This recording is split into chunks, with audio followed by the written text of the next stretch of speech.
ცვლილებებს ამერიკის ახალი ადმინისტრაციის პირობებში, რიტორიკაში ველოდით, თქვენ ელოდით სავარაუდოდ, თუმცა ელოდით თუ არა ასეთს, რაც მოვისმინეთ ბოლო 2 დღის განმავლობაში კონკრეტულად ტრამპისგან, მაგალითად ზელენსკის მისამართით.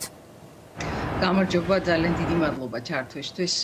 მოსალოდნელი იყო ის, რომ როგორც თქვენ აღნიშნეთ, რაღაცა ფორმის გამწვავება იქნებოდა უკრაინასთან დაკავშირებით, განსაკუთრებით რიაცის შეხვედრის შემდეგ და განსაკუთრებით მას შემდეგ, რაც ზელენსკიმ უარი თქვა იმ შეთანხმებაზე მოეწერა ხელი, რომელიც შეერთებულმა შტატებმა მას შესთავაზა, თუმცა ამის მოლოდინი ნამდვილად არ იყო, გამომდინარე იქიდან, რომ პრეზიდენტმა ტრამპმა რამდენიმე ისეთი განცხადება გააკეთა, როგორც თქვენ სიუჟეტში იყო ახლა განხილული, უბრალოდ სიმართლეს არ შეესაბამება. მათ თქვა, რომ ზელენსკის 4% აქვს ფერმატერა, რომ უკრაინის თითქმის ყველა ქალაქი განადგურებულია, რომ ის არ არის დემოკრატიულად არჩეული პრეზიდენტი, ეს რა თქმა უნდა არა მხოლოდ შეერთებულ შტატებში, არამედ მთელი მსოფლიოს მასშტაბით მოყვა ამას გამოსმაურება.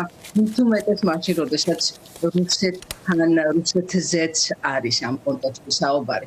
აღსანიშნავია ასევე ის, რომ პრეზიდენტ ტრამპს არც ერთხელ ამ ბოლო განსაკუთრებით 2 ამ ძალიან ხმაურიანი განცხადების დროს რუსეთი არ უხსენებია არც ერთ კონტექსტში, მხოლოდ იმ კონტექსტში ახსენებს, როცა საუბარი იმაზე, რომ რუსეთთან მოლაპარაკება გაიმართება იმისთვის, რომ ომი დამთავრდეს, თუმცა იმ ბოლო ამ საკუთარ სოციალურ მედიაში გავრცელებულ ამ განცხადებაში, რომელიც ძალიან ხმაურიანი იყო და ერთის მხრივ რაღაცა გამაღვიძებელი ზარი იყო, როგორც შეერთებულ შტატებში, ვთქვათ, უკრაინის მხარდამჭერებისთვის, ასევე ევროპაშიც, იმ განცხადებაში არ ქონდა ნათქვამი არაფერი რუსეთზე. და ძალიან საინტერესოა ასევე ის, რამდენად სწრაფად შეიცვალა პრეზიდენტ ტრამპის განცხადებები, რაც შეგვიძლია ვისაუბროთ, რა შეიძლება იწვევდეს ამას, მაგრამ მოგეხსენებათ, პირველ დღეს მისი პრეზიდენტობის მან იგივე სოციალურ Truth Social-ში გამოაქვეყნა პოსტი, რომელიც ფაქტობრივად ემუქრებოდა რუსეთს, რომ თუ რუსეთი არ შეცვლიდა საკუთარ მოქმედებებს და არ დაამთავრებდა ამ ომს, სწრაფად რუსეთი არის სუსტი, მან თქვა და რუსეთს შეუძლია, პუტინს შეუძლია ეს ომი ადვილი გზით დაამთავროს, ან რთული გზით დაამთავროს. აქ შეკითხვას დაგისვამთ, დიახ, თქვენის ნებართვით. გასაგებია ტრამპი, რასაც ამბობდა არჩევნებამდე და რასაც ახლა ამბობს, რომ მას სურს, რომ ეს ომი დაამთავროს, რაც შეიძლება სწრაფად. მაგრამ ამის იქით შეგვიძლია თუ არა ვთქვათ, ან როგორ დგას ეს საკითხი ახლა ამერიკის შეერთებულ შტატებში, პოლიტიკურ ექსპერტულ წრეებში. არის თუ არა მათთვის გასაგები, რა სურს რეალურად ტრამპს, რა პირობებით სურს ამ ომის დასრულება? ის რომ ზოგადად ომის დასრულება სურს, ეს გასაგებია, ცეცხლის შეწყვეტა, მოდი ასე ვთქვათ, დავაზუსტოთ უფრო მეტად. მაგრამ რა პირობებით არის თუ არა გასაგები ვაშინგტონში, რას ლაპარაკობს ამერიკის შეერთებული შტატების პრეზიდენტი? ჯერჯერობით დაბნეულობის ხარისხი ძალიან მაღალია. რთული სათქმელია ის თუ რას ფიქრობს ვაშინგტონი, გამომდინარე იქიდან, რომ რაღაც ყოველ 12-24 საათში ერთხელ დრამატულად იცვლება განცხადებები. პრეზიდენტმა ტრამპმა საკუთარ თავს დაუწესა ერთგვარი რაღაცა დედლაინი თუ ვადა იმისთვის, რომ დაემთავრებინა ეს შეეწყვიტა ცეცხლი.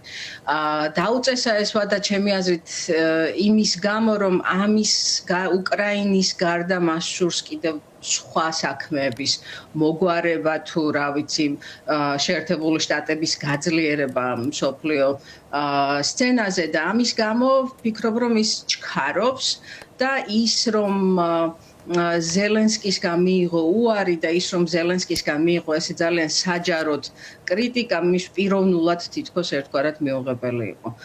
ხშირად არის ხოლმე საუბარი იმაზე, რომ ტრამპთან ყველაზე მასზე გავლენას ყველაზე ხშირად ახდენს ის ადამიანი, ვინც მას ბოლოს ესაუბრა ამ გამოსვლების დროს. ვის ესაუბრება ის რა თქმა უნდა ვიცით მისი გუნდის ზოგიერთი წევრები, თუმცა ზოგიერთი ის წევრები, როგორებიც არიან მაგალითად ეროვნული უშიშროების მრჩეველი ან მარკო რუბიო ან დაზვერვის ცენტრალური სააგენტოს დირექტორი და ასე შემდეგ, არ ვიცით ესენი არიან თუ არა ჩართული აი უშუალოდ იმ მომენტში, როდესაც პრეზიდენტი რა სად გადის ზღვარი, აი რა ჩანს ახლა აი ამ პოლიტიკურ უსაფრთხოების საკითხებსა და ეკონომიკურ საკითხებს შორის. აი მაგალითად ამ იშვიათი მინერალების თემას, რომელიც ძალიან დიდი რესურსია უკრაინაში და რომელსაც უკვე მერამდენეთ ახსენებს ამერიკის შეერთებული შტატების პრეზიდენტი. აი როცა საუბრობთ რა სურს ტრამპს, რა ადგილს იკავებს ეს ეკონომიკური ნაწილი მის სურვილებში, ასე ვთქვათ. ფიქრობ რომ ეგ ცენტრალური კითხვაა, მაშინ როცა ვსაუბრობთ უკრაინაში ცეცხლის დასრულებაზე.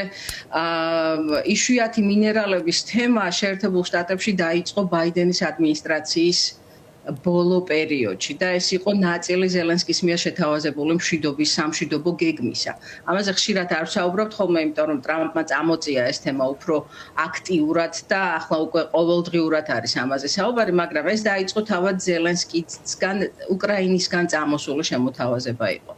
ის პირობები, რომლებიც ტრამპმა შესთავაზა ზელენსკის, იყო უკრაინისთვის მიუღებელი გამომდინარე იქიდან, რომ მას არ მოყვებოდა არანაირი უსაფრთხოების გარანტია, მაგრამ მოყვებოდა 50%-იანი, ასე ვთქვათ, წილი იმ შემოსავლებიდან, არა მხოლოდ მოგებიდან, არამედ შემოსავლებიდან, რომელსაც უკრაინა მიიღებდა ამ წიაღისეულის ათვისების შემთხვევაში და ცხადია უკრაინა ამას არ დათანხმდა.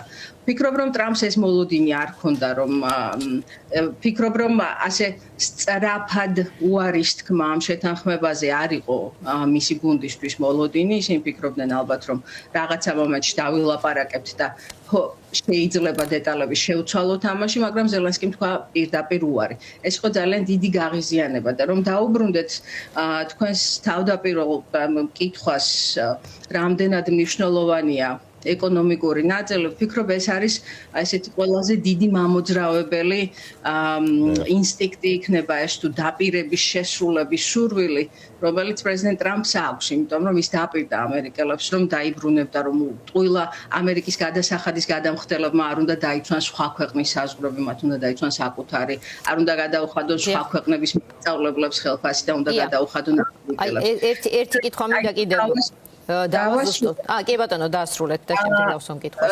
და ვფიქრობ რომ ყველაფერი რაც ახლა კეთდება, ის განცხადებები რაც კეთდება, საბოლოო ჯამში უბიძგებს ევროპას იმისკენ, რომ ის 300 მილიარდი დოლარი, რომელიც არის გაყინული რუსული აქტივების ევროპამ, საბოლოო ჯამში ჩამოართვას ან უკრაინას მოახმაროს ის და ნაწილი გადაუხადოს შეერთებულ შტატებს, როგორც ვთქვათ, აი ამ დანახარჯების ანაზღაურება, რადგან ტრამპი ამბობს, რომ ევროპა უკან იღებს როგორც ცესხი, ისე მისცა ეს თანხა, რაც როგორც ჩანს არ არის ასევე მართალი და შეერთებული შტატები ამ ფულს უბრალოდ ჩუქნიდა უკრაინას. ეს ძალიან მნიშვნელოვანი საკითხია, ჩვენ არაერთხელ დაუბრუნდებით მას, თუმცა მინდა რომ აი ბოლო კითხვად დავსვა ასეთი რამ ვიკითხო. რა თქმა უნდა, პრეზიდენტებს, როდესაც ისინი ახალ არჩეულნი არიან, აქვთ რაღაცა პერიოდი თუ ლიმიტო მოქმედების არეალი, მათ ნაკლებად განიკითხავენ, უბრალოდ ნაკლებად აისახება მათ კარიერაზე იმ მომენტისთვის, თქვათ იგივე კრიტიკა, რაც მათ ირგვლივ არსებობს, თუმცა აი მაინტერესებს ტრამპის შემთხვევაში, თუნდაც მისი თანაპარტიელები, ხომ, არ არის ერთმნიშვნელოვანი პოზიცია და პირიქით არის ძალიან დიდი წინააღმდეგობა იმ პოზიციებზე, რაც მან გაახმოვანა ბოლო დღეების განმავლობაში. რავად აქვს დაახლოებით, როგორ ფიქრობ, მას, აი რამდენ ხანს აძლევს თუნდაც საკუთარი პარტია, საკუთარი გუნდი შედეგების დასადებად? ესე ძალიან საინტერესო კითხვაა. საგარეო პოლიტიკასთან ერთად შეერთებულ შტატებში მიმდინარეობს ძალიან დიდი გადაადგილებები და სრული რეფორმა, აი ამ ძალიან დიდი მექანიზმისა, რომელსაც ქვია შეერთებულ შტატების ფედერალური მთავრობა და მოგეხსენებათ ილონ მასკი უდგა სათავეში ამ პროცესს. აქამდე რაც ის თემები, რომლებზეც ვთქვათ, სხვადასხვა ბრძანება გამოსცა პრეზიდენტმა, სხვადასხვა ბრძანების ახსულება დაიწყო, იქნება ეს იმიგრაცია, ეკონომიკა თუ რამე სხვა, იყო ის თემები, რომლებიც საზოგადოებას აერთიანებდა, ვთქვათ, ყველას უნდოდა რომ რაღაცა შეცვლილიყო ამ მიმართულებით. ახლა გადავდივართ ეტაპზე, როცა საუბარია უკვე პენტაგონის, ანუ თავდაცვის დეპარტამენტის შესყიდვების შეცვლაზე, რაც პირდაპირ უკავშირდება თითოეული სენატორის და თითოეული კონგრესმენის, თითოეული თუ არა ძალიან დიდი ნაწილის მათისას, გამომდინარე იქიდან, რომ საკუთარი ინტერესები აქვთ ამ დანახარჯებში, ამ შესყიდვებში და ასე შემდეგ, იმის გამო, რომ მათ შტატებში მდებარეობს ზოგიერთი ეს ქარხანა იქნება თუ წარმოება.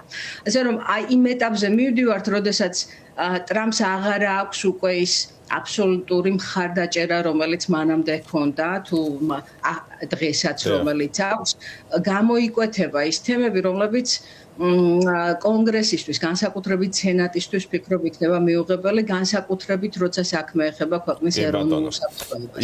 ანუ უნდა დავალოდოთ და ვნახოთ, მაგრამ საბოლოო ჯამში ძალიან მოკლედ რომ შევაჯამო, საბოლოო ჯამში ის რასაც აკეთებს უკრაინასთან უნდა დავალოდოთ და ვნახოთ შემდეგ როგორ განვითარდება მოვლენები, მაგრამ ფაქტი ერთია, რომ ევროპა აცნობიერებს იმას, რომ შეერთებული შტატები პრეზიდენტ ტრამპის ადმინისტრაციის განმავლობაში უფრო უნდა გაძლიერდეს და აქტიურდეს იმისთვის, რომ საკუთარი ძალიან დიდი მადლობა.